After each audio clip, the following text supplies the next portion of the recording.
hard work. Added to all that was some good timing and a hell of a lot of dumb luck, and the result was the present-day empire known as Sutherland Corporation. Now, their lavish bars and exclusive resorts could be found in every part of the world, including their very own island, Illyria. They were living the dream. The Illyria Resort had become the #1 destination for discerning travelers the world over.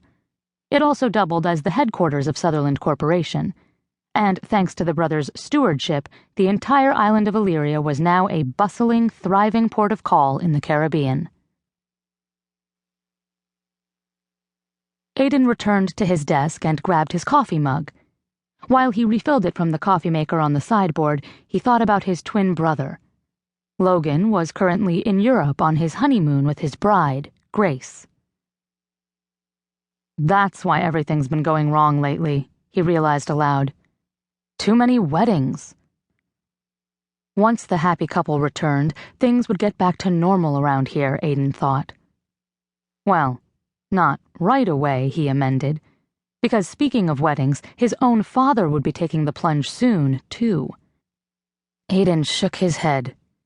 As if he wasn't already surrounded by enough blissful lovebirds to mess up his mojo for years to come. He couldn't begrudge Dad and his beloved Sally their nuptials, though. The two had found each other after years of living alone, so Aidan was happy for them.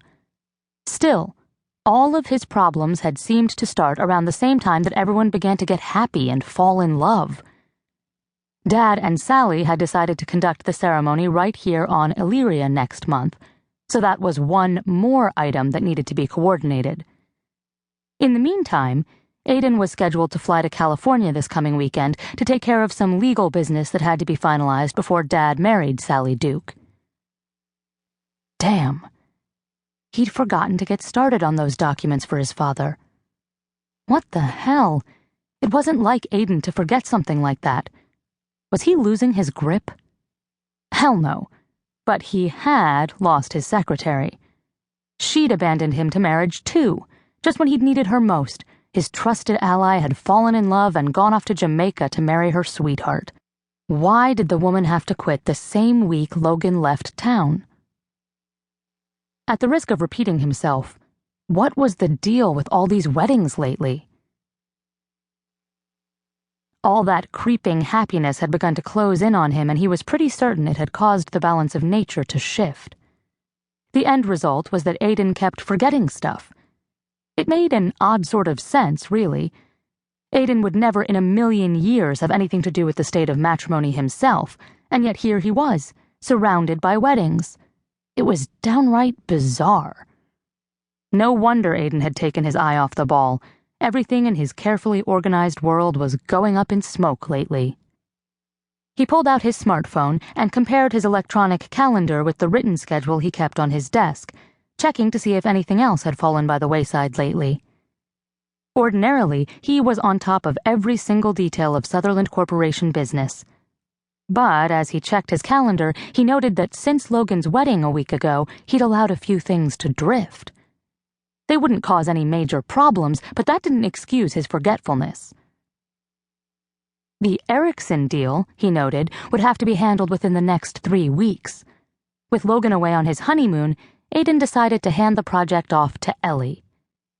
He'd been doing that a lot lately, he admitted to himself, but only because he was knee-deep in other plans and strategy involving the boutique hotel the Duke brothers were about to break ground on, a few miles away on the north shore of the island. The Dukes were his cousins, and were experts at negotiating with the unions. But they weren't here on the island. Not yet, anyway. And, frankly, Ellie would handle the deal better. While there were no better negotiators on Earth than Aidan and Logan, Ellie brought an extra touch of nuance to any discussion. She could handle Erickson, the union bosses, and the Dukes with no problem, he thought. Not that he would pile all that on her, but the fact was, if she was in charge, they'd get done.